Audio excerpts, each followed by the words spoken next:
Welcome back mga sir. Ngayon ay may aayusin tayong isang dowel electric fan or ano kaya ang tawag nito. So ito po ang kanyang mga controls.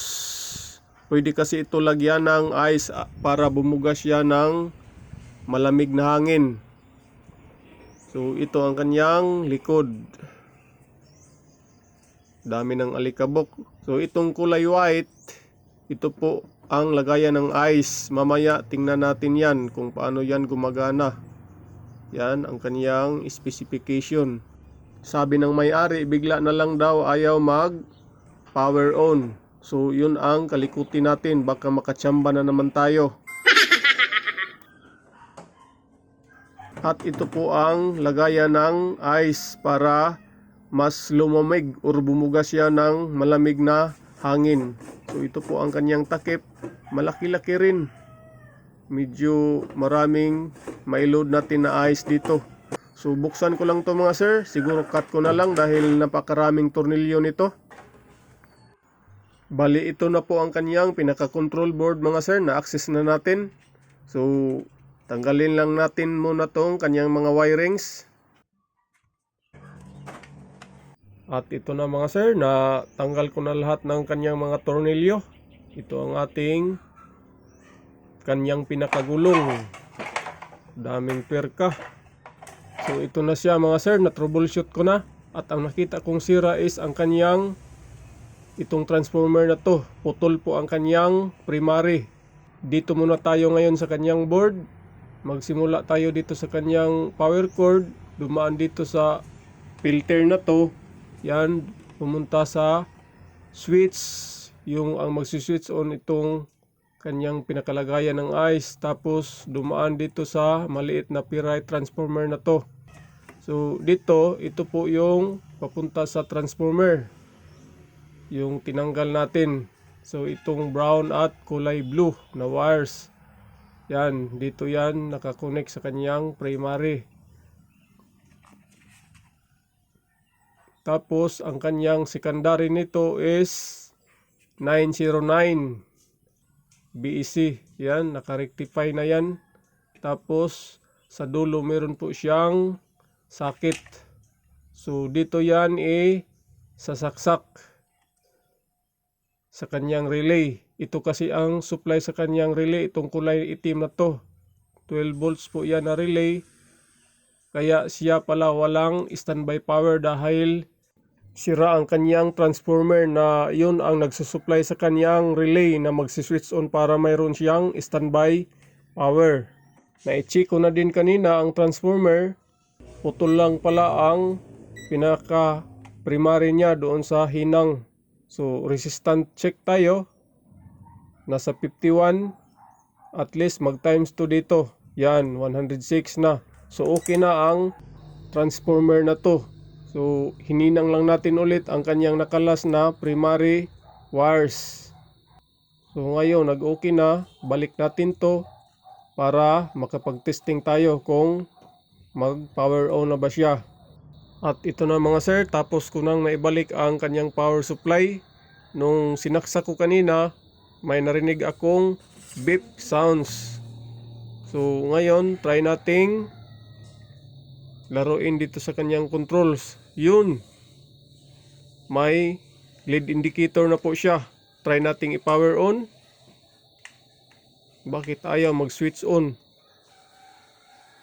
May iba pa sigurong sira nito. Ayaw pa mag-switch on. Yun, nag-switch on na siya mga sir. At gumana rin ang kanyang LAC. Yan, umikot na po. So try nating kalikutin to ang kanyang mga controls. May timer kasi dito mga sir. May mesh para siguro to sa adjust ng buga ng hangin sa tuwing maglagay na ng ice doon sa kanyang lagayan. So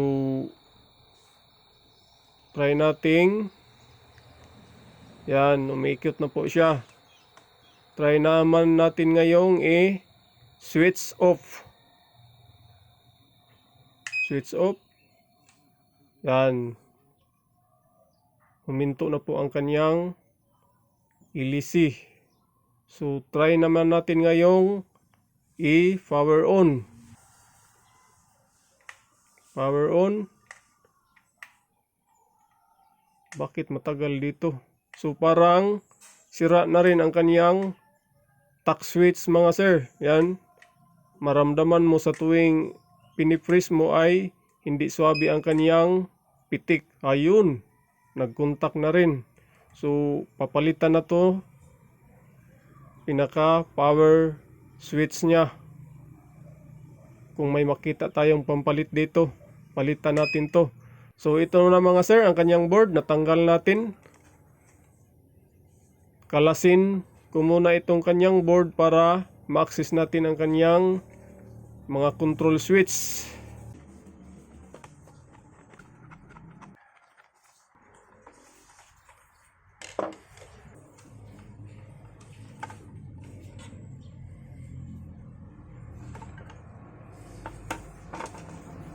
At ito na ang kanyang mga control switch mga sir.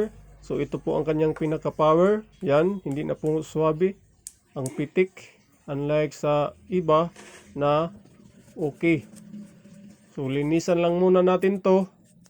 Pagkatapos, dahil wala tayong pampalit nito, ang gawin natin is isa-swap na lang natin sa ibang buttons.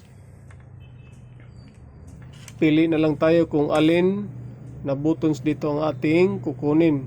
So sa palagay ko, ito lang muna ang sa kanyang swing button. Ating isa-swap doon sa kanyang power on switch. Mas importante kasi ang power on and off sa unit para gumagana siya. Ngayon try nating tanggalin itong sa kanyang swing button para iswap natin doon sa kanyang on and off switch. So initan lang muna natin at lagyan ng soldering lead para mas madali po siyang matunaw. Pag dikta mo kasing hinihinang yan mga sir na hindi lagyan ng lead muna, mahirap po siyang matunaw. So technique dyan, maglagay muna tayo ng lead para mas madali po siyang matunaw bago natin i-desoldering pump.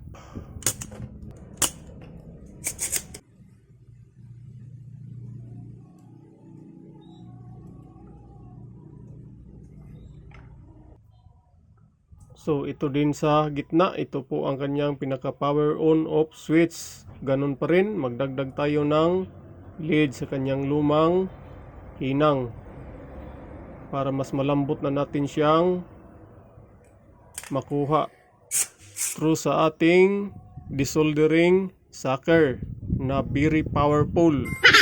So dito mga sir, ipapakita ko sa inyo kung paano tayo magkuha ng isang parts mula sa board, lalong-lalo na sa mga baguhan, mga beginners, mga estudyante. So alam ko hirap silang maka-pull out ng parts mula sa PCB board kapag wala pang masyadong technique. Tulad ko rin noon sa nagsimula pa ako sa electronics ay hirap akong makapagbunot ng isang parts mula sa board. So ito na mga sir, try nating bunutin. Ayaw pa, may kumapit pa na lead dito. So pasuin na lang yan para mabunot natin. So ganun lang kadali mga sir kung paano mag-remove ng parts dito sa board. Magdagdag lang ng hinang tapos soldering sock.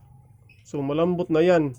Ito na mga sir, ang tinanggal natin na button mula sa kanyang swing, palit natin dito sa kanyang pinaka power on switch. At ito ang mula sa kanyang power on, ito ang ilalagay natin dito sa kanyang swing. So bali wala na po itong swing mga sir. Mahirap nang paganahin ang kanyang swing dahil sira po ang switch na to. So di bali na.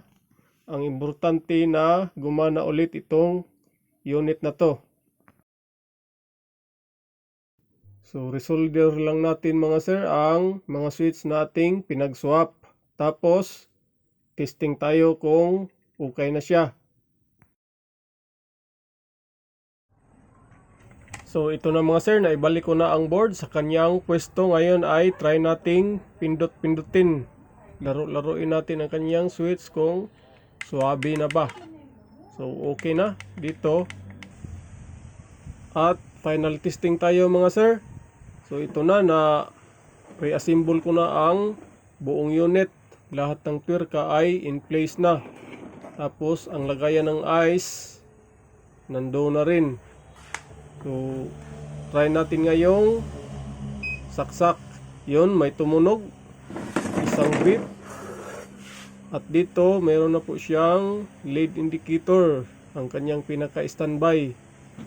So try natin ngayong power on. Yun, isang pindot lang, gumana na siya. So hopefully gumana na ito gaya ng dati, except na lang sa kanyang pinaka swing na matagal mag-contact ang kanyang switch. So ito, nasa number 2 na po ang kanyang speed. Number 3 natin, yan, lumakas na po ang kanyang ikot. So kaya pala mas unang nasira ang kanyang power on switch dahil dito rin pala kinokontrol sa kanyang power on switch ang speed from 1 to number 3 na speed. Ito sa timer button to, at ito para sa kanyang power off switch. Dito naman sa kabila, ito po ang kanyang, may nakalagay po dito na ion, swing, tapos dito sa kanyang mesh, siguro sa paglagay na to ng ice para bumuga siya ng malamig na hangin. So far okay na mga sir. Balik na natin to sa may-ari. At sana magagamit uli ito ni Tomer ng mga ilang taon para hindi naman sila lugi sa bayad ng kanilang pag-repair nito. So speed, yan. Bumalik sa number 1, number 2. Lumakas po siya. Number 3, yan, lalong lumakas. Balik ulit natin sa number 1. So humina po siya. Power off. Ayun. So ito, may standby na lang po siya na lead indicator. So maraming salamat mga sir. Hanggang sa muli.